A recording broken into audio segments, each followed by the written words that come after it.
Yeah, so I'm saying there's a lot of people making videos like who black people are the real Jews or the real Israelites, the Hebrews. You know, a lot of people doing it today, but when I first started doing it, a lot of people wasn't doing it. You know what I'm saying? But I saved these secrets for last because nobody got the stories that I got. And these stories, if you check them out, you'll see that I'm onto something. So the first thing I'm going to talk about here is the Ark of the Covenant. And I know where the Ark of the Covenant is. And I'm going to tell you why I know where it is. Okay?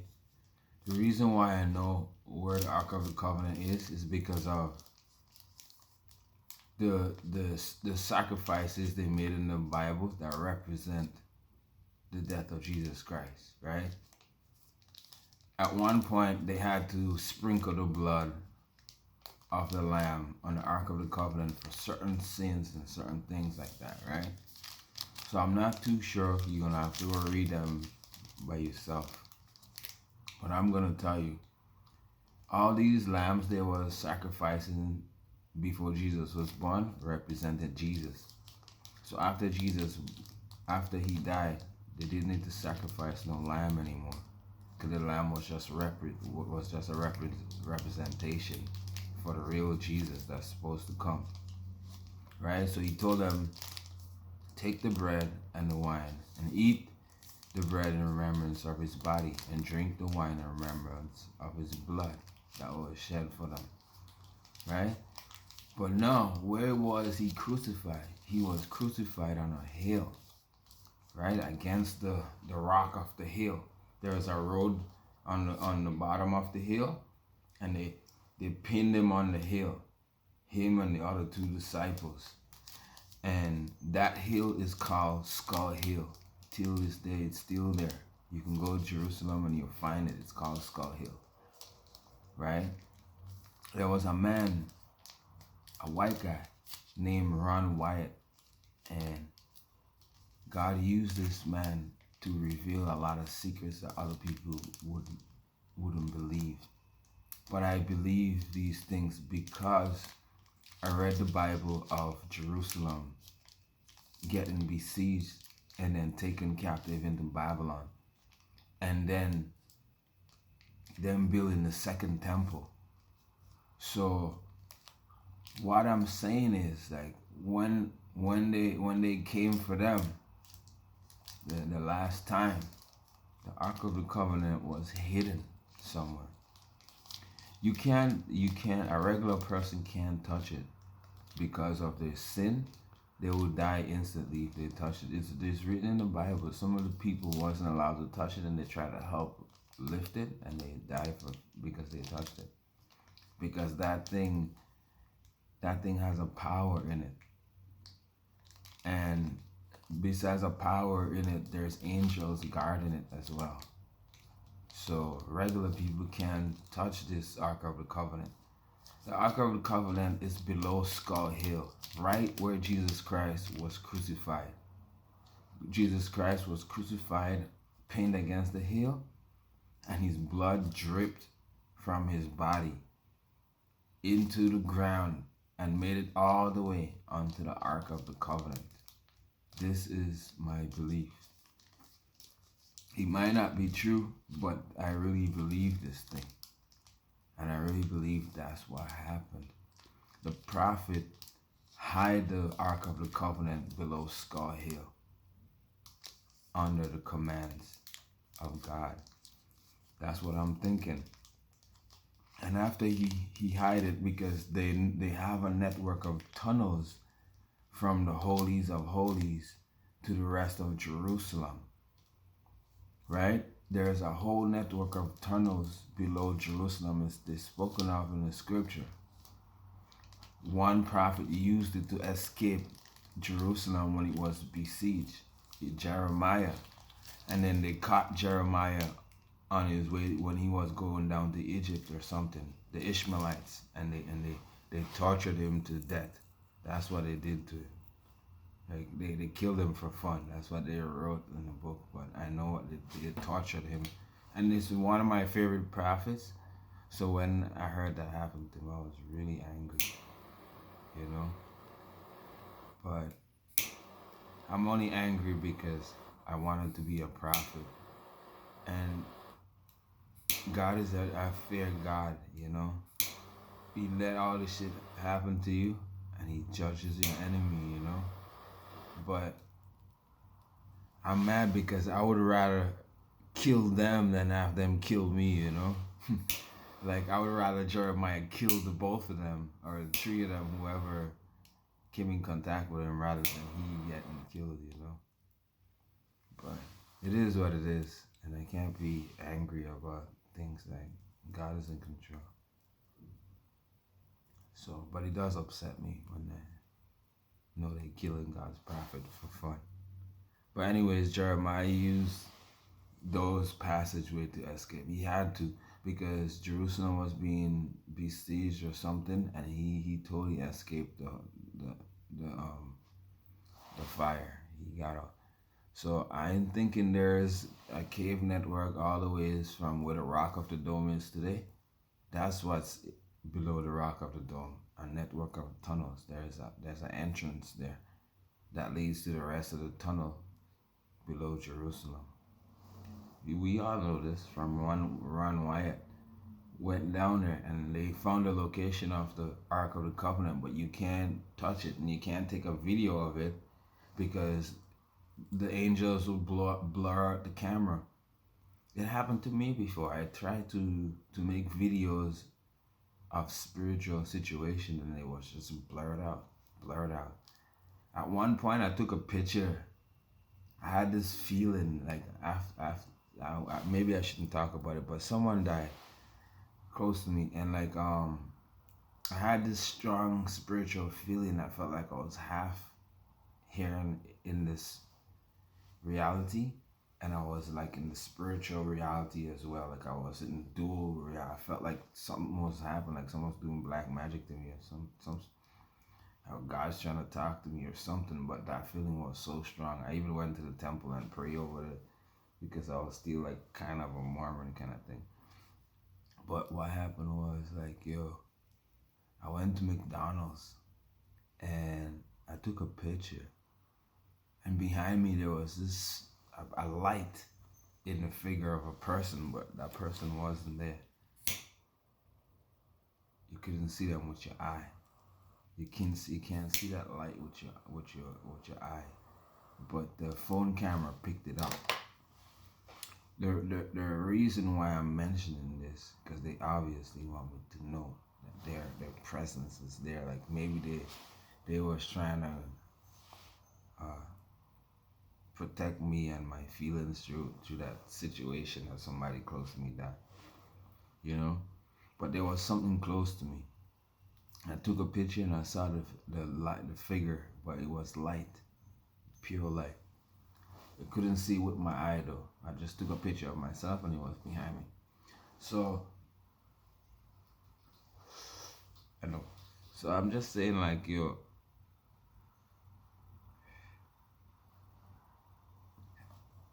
Ron Wyatt found the Ark of the Covenant, and they tried to make some videos and take some pictures and everything, but like, they could, and then no one can touch it. You can't touch it. You have to be, excuse me, you gotta be blessed to touch it, you know. You gotta be righteous. Can't touch the Ark of the Covenant. You go die unless you're righteous. That's why when you watch that movie, Indiana Jones, the Ark of the Covenant, it's just funny to me, you know, because I know the Nazis, they can't use it. You can't use it because you can't touch it. But the Nazis were searching for the Ark of the Covenant in the Indiana Jones movie, right? And they wanted to find it too. Apparently, they looked at it as a weapon because the Ark of the Covenant have a power in it, and that power was used to destroy armies before. But these people only care about the power. They don't care about the one who's given the power. They don't understand, like, power is nothing. The Creator is everything. And then He gave power. Right? So, it's like in this world, in this world, we're like, yo, we don't need to control people like that. We don't need to have power over people like that. Like, there is no power. There is no rich. There is no control. Self-control. And everybody needs to eat. Everybody deserves. Life is priceless. People are special, So we're supposed to be taking care of each other, right? That's it. Take care, help each other, take care of each other. That's all we can do, man. We're having an experience, and then we gotta go. We ain't gonna be here forever. Make them have a good experience, kind of conversation thing. But anyways, Ark of the Covenant, I believe it's below Skull Hill. On the ground, in a tunnel somewhere. It's probably not even far below ground. A few feet. But I'm guessing the Ark of the Covenant is still in Jerusalem underground. That's what I'm guessing. I'm not guessing. I'm guessing like they carried away the vessels of the temple that was left behind, but I don't see them taking the Ark of the Covenant.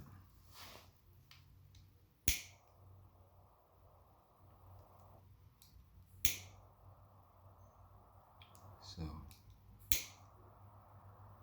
here is another story before we end the video, right? Smoking a spliff, stressed out, But here's a story. So after Jesus died, right? He spent 3 days in the spiritual world, right? And he also did things amongst them there, right? But he had to come back to life, so which means he had to come back to our his spirit had to take his body back. But here is the story around this thing. 2 angels came and opened the door for him to leave, to walk out. And probably those same 2 angels accompanied him when he left the planet, right?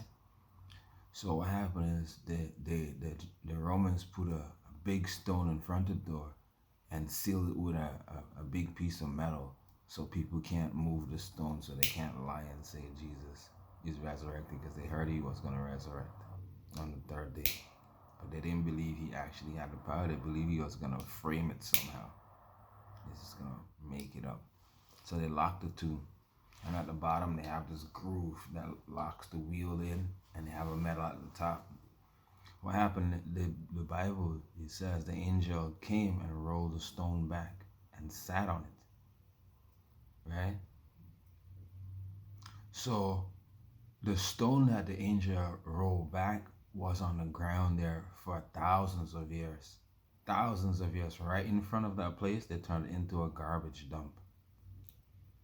But that thing was on the ground for so long. Even when Ron Wyatt went around there, he found it. It was dirty. They cleaned up that area recently. It looks really, really nice now. But when they first started doing all these investigations, it wasn't all that nice. But that's when we started to get these truths revealed to us. And we actually start to see like, yo, this Jesus was actually a real entity. Right? And it was a big, big story with this guy. So anyways, Jesus took his body back, but the angels rolled the stone back for him. And he left for a while. And while he wasn't there, the angel spoke to someone, said he's not here, he left. Right? But anyways, like the woman saw him and thought it was the gardener and said, "Oh, bring Jesus' body back." And when she realized it's Jesus, he said, "Don't touch me. I gotta go to my father, and then I'll return her," or something like that. I don't know what he said, but he told her not to touch him yet, because he got to go to his father. But anyways, like so after he took his body and he like did what he had to do, he left, right? So he came and he spoke to them again one more time, comforted them. Anyways, that story is deep too, but I just wanted to talk about that story. So he died for the sins of people, right? So I'm just saying, like, it's Adam and Eve, right? So he did his job, and it seemed like the story has some truth, has a lot of truth to it. It's the people. People, you know how it goes. People been telling their own versions of the story, like, this is my version, and then that's just how it is. Everybody got a different version of the same story. But this is my thought with the Ark of the Covenant, that it's on the ground, and it's below where Jesus was crucified on Skull Hill. But that's why I think I know what it is, because I read the Bible, and it said when you sacrifice a lamb, you're supposed to like sprinkle his blood or something like that, like on the Ark of the Covenant I was hearing. So it's in Leviticus. You gotta read that book to find out. Yeah, so there was a prophet, I call him a prophet, a mathematician, and this guy going around. They found some codes in the Bible. They call the book there. He wrote a book called Bible Code, and he wrote a second book called the Bible Code 2. I read the second book, Bible Code 2. Then I started to keep up with this guy, because they was finding like secrets in the Bible that you're not supposed to know, right? So anyways, like the main code in the Bible, the code that they figured out what the code is and what it's all about and what it's pointing to. The secret code in the Bible is pointing to the book of Leviticus, so people remember the laws that God gave them. I'm telling you, that's what he figured out.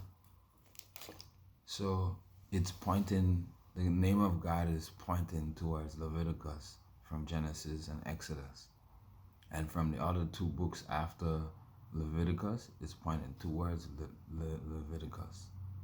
So after watching all that, they did all the research and figured all that out.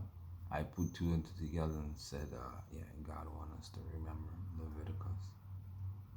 Something about it. But then I did more and more study, meditating, and thinking. And I came to the realization in myself that we are not perfect people. We're not perfect. Our soul seems to be good. Our soul wants to be good. But we're in an imperfect state.